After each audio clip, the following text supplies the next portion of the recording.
today marks the start of Black History Month. The theme for this year's celebration of African American history is Black Health and Wellness. Now, the Association for the Study of African American Life and History chose the theme to acknowledge the legacy of Black scholars and medical practitioners and to foster good health and wellness initiatives for Black Americans. In this age of the COVID pandemic, there is an urgent need to focus on the well-being of Black lives. And the future of Black communities is dependent upon becoming proactive about health and wellness for men, women, and children. Yet, in the wake of George Floyd, Ahmaud Arbery, Breonna Taylor, and other matters like voting rights and police reform, well, various disparities have added a heavy burden on many Black Americans, particularly among Black men. A California trailblazer is focusing on the strength of Black men in America. Dr. Venus Opal Reese is presenting a virtual summit that calls upon Black women to help encourage and support Black men. The event is called Healing with Him, Black Women Acknowledging, Honoring, and Humanizing Black Men's Trauma. Dr. Reese, a Stanford graduate, is the founder of the Black Women Millionaires Live series and Hot Mess Millionaire. She joins us now to discuss her two-day summit to address Black men and mental wellness. So, Doctor, it comes up, this virtual summit starts Saturday, if I'm not mistaken, and you are reaching out to tell Black men what? That we love them and we feel their pain.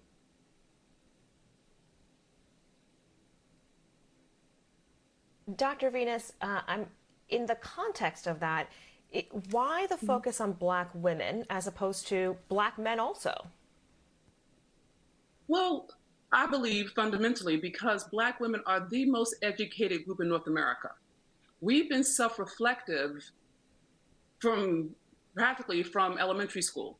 Black men have been directed into the prison pipeline. They've been directed into sports. They've been directed into any number of different kinds of activities that don't require self-reflectivity. Well, if you can't really tend to your emotional well-being if you don't look within. So because Black women, we have had the opportunity to look within because we've been in school, because we study, because of our gender, really, I'm proposing that we can actually grant them an energetic emotional space that allows them the safety to be vulnerable. And I fundamentally believe that the only time a Black man can be self-reflective is when he's in jail. I'm not okay with that. Neither am I, and I agree with you 100%. I'm not okay with the prison pipeline. That should not be our rites to passage as a Black man. It should be that we get an education or that we develop a trade and go on to show that we can live within the American dream and beyond that dream. Having said that, you made an apology to Black men. What was in that apology and what motivated you to do that? Oh, well, what motivated me to apologize to Black men was George Floyd. When George Floyd was executed in front of the world, and his executioner looked the camera in his eye with no remorse. And there were people standing around, there were police standing around, and nobody fought for this man. Now, I'm clear about the circumstances, but it let me see something that I had not experienced, which is Black men don't have advocates. They're always the criminal. They're always the scapegoat for everything that America has failed at. And I could see that I had positioned Black men the same way the cops had, as a threat, as something to avoid, as something to question. And when I realized that, I saw that I had privileged my pain as a Black woman over his. And so that's why I apologized. I started doing the research. I started studying white supremacy. I turned all my marketing platforms over to social justice in service of police reform. And I literally turned off a $5 million machine just to make sure we got educated.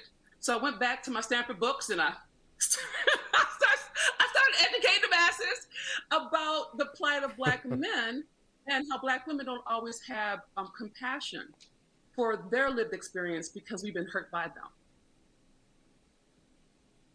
How do you look at this younger generation? And I say this knowing that Darnella Frazier was the young woman, barely even a woman actually, when this happened. And she took the video that the rest of the world saw. And I think about those of us who are raising young black boys. So is this younger generation better equipped with the language about how to allow space for black men to be vulnerable? I don't think so. If you think about Will Smith when he was vulnerable with his wife when she was talking about being entangled, we turned his tears into a meme. You understand? If we look at it, we'll see that whenever black men are vulnerable, they get ridiculed, they get penalized. So while we may say that we're inclusive and we're humanizing black men, whenever a black man shows what we call a weakness, he gets pounced.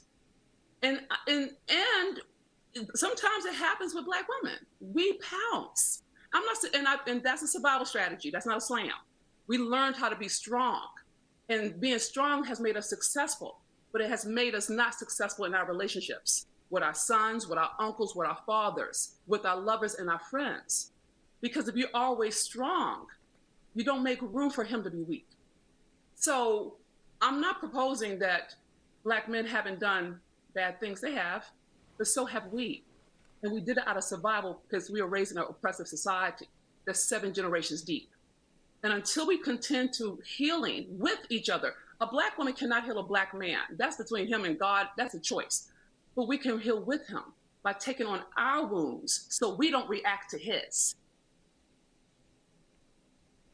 And in doing that, there's reconciliation between the black man and black woman, which could build up, I would like to say, restoration and then a transformation of how we view each other and appreciate each other. I like your words. Restoration, transformation, appreciation. I'm here for it. Absolutely. I think that what we don't account for is the historical wound of cultural trauma from chattel slavery. I think about eugenics. I think about how we're able to transfer diabetes. Maybe we can transfer behaviors through our DNA. But fundamentally, the broken trust between black men and black women happened historically. It is not a character flaw. It is a survival strategy. And we need to take it on together. Dr. Venus Opal Reese giving us something very provocative to think about and internalize. Thank you for joining us tonight.